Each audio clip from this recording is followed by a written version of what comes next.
বড়া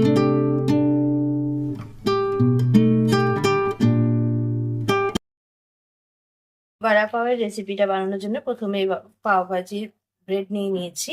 আর এটার এবার একটা ধনেপাতার একটা মিক্স তৈরি করব। তার জন্য কিছু ধনেপাতা নিয়েছি, দুটো লঙ্কা নিয়েছি, কয়েকটা রসুন নিয়েছি, আর এটা আদা নিয়েছি। এটাকে একটা পেস্ট তৈরি করব জল ছাড়া। এরকম ভাবে শুকনো শুকনো আমি এটা করে নিয়েছি। এর থেকে একটুখানি আমি আলাদা করে সরিয়ে নেব, 1 চামচ মতো। এবার একটা চাটনি বানাবো। এটার মধ্যেই 1 চামচ তুলে নেওয়ার পর অল্প করে একটুখানি জল দেব,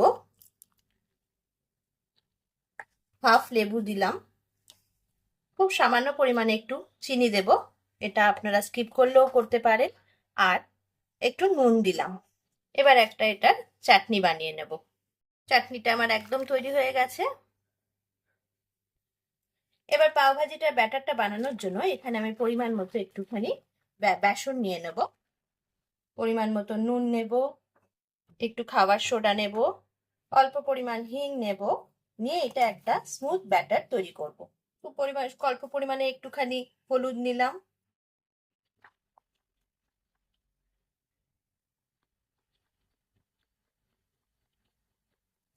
যতক্ষণ না এই লাম্পস গুলো কেটে যাচ্ছে ততক্ষণ এটাকে ফ্যাটিয়ে নিতে হবে।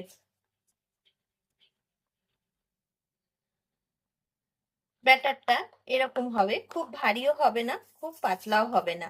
বেশি পাতলা হয়ে গেলে আমাদের আলুর যে পাকোড়াটা বানাবো সেটার উপরে কোটিংটা হবে না। ঠিক এরকম একটা ব্যাটার তৈরি হবে। এটাকে সাইড করে রেখে এবার আমি পুরটা তৈরি করব। বড়াটা বানানোর জন্য আমি এখানে কতগুলো সেদ্ধ আলু নিয়েছি। এগুলোকে একদম ভালো করে একদম মেখে নেব। এবার এর মধ্যে পরিমাণ মতো নুন নেব, টেস্ট বাড়ানোর জন্য খুব অল্প পরিমাণে একটুখানি চিনি নেব, এটা স্কিপ করতেও পারেন, আর যে 1 চামচ মতো ধনেপাতার মিক্সটা তৈরি করেছিলাম সেইটা দিয়ে এটাকে ভালো করে মেখে নেব।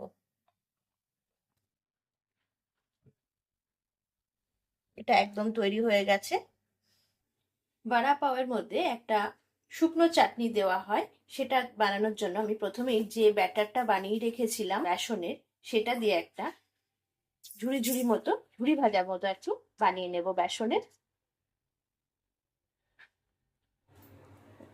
ওটার পরে খুব অল্প পরিমাণে একটু রসুন নিয়ে রসুনটাকেও একটু হালকা রোস্ট করে নেব।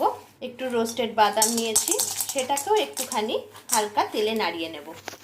এখানে ড্রাই চাটনির জন্য আমার রসুন, বাদাম আর বেসনের ভাজাটা তৈরি হয়ে গেছে। এগুলো একটু আমি ঠান্ডা করতে রাখবো। আর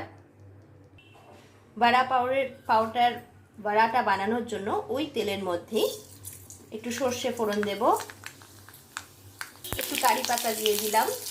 এবারে আলুর পুরটাও দিয়ে ভালো করে এটা নাড়িয়ে পুরো ভেজে নেব। এবার বড়া পাওটা বানানোর জন্য তেল দিয়েছি বড়াগুলো বানানোর জন্য। এর মধ্যে একটু কাঁচা লঙ্কা ভেজে নেব। কাঁচা লঙ্কাগুলো মাঝখান দিয়ে একটু চিড় দিয়ে নিয়েছি, নয়তো এটা গায়ে ছিটবে বলে। এটাকে একটু ভেজে নিয়ে নুন মাখিয়ে রেখে দেব। এবার আমি যে আলুর পুরটা বানিয়েছিলাম সেটা দিয়ে বড়াগুলো বানাবো। বেসনের মধ্যে ভালো মতো লাগিয়ে নিয়ে কড়ায় ছেড়ে দেব। আমার বড়াগুলো একদম ভাজা হয়ে গেছে। আমার ড্রাই চাটনিটার বাদাম, রসুন আর বেসনের ভাজাটা একদম ঠান্ডা হয়ে গেছে। এবার এটাকে আমি মিক্সিতে একটু পাউডার বানিয়ে নেব। এর মধ্যে অ্যাড করব একটু শুকনো লঙ্কার গুঁড়ো। আপনারা আপনাদের টেস্ট অনুযায়ী লঙ্কার গুঁড়োটা কম বেশি করবেন। যারা যত বেশি স্পাইসি এবং ঝাল খেতে চাইবেন লঙ্কার গুঁড়োটা একটু বেশি পরিমাণে দেবেন। অল্প পরিমাণে নুন দেব। এবার সব কিছুকে আমি ভালো করে গ্রাইন্ড করে নেব। আমার পাও ভাজির গ্রিন চাটনি, শুকনো চাটনি বা মশলা রেডি।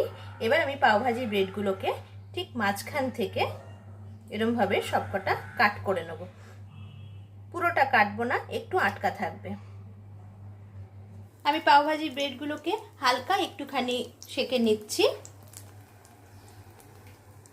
এপিট ওপিট করে একটু হালকা সেঁকে নিচ্ছি। আপনারা যদি না চান নাও সেঁকতে পারেন। এবার পাওভাজি ব্রেডগুলো নিয়ে এই গ্রিন চাটনি যেটা সেটা লাগিয়ে দিচ্ছি।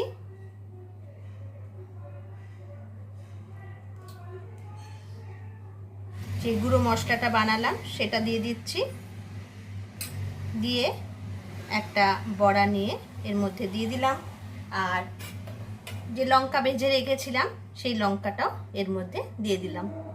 একদম রেডি আমার বড়া পাও।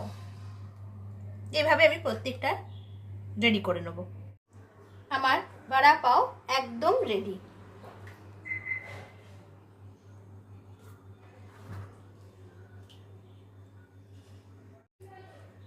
আশা করি আপনাদের সবার ভালো লেগে থাকবে। ভালো লেগে থাকলে অবশ্যই একবার ট্রাই করবেন।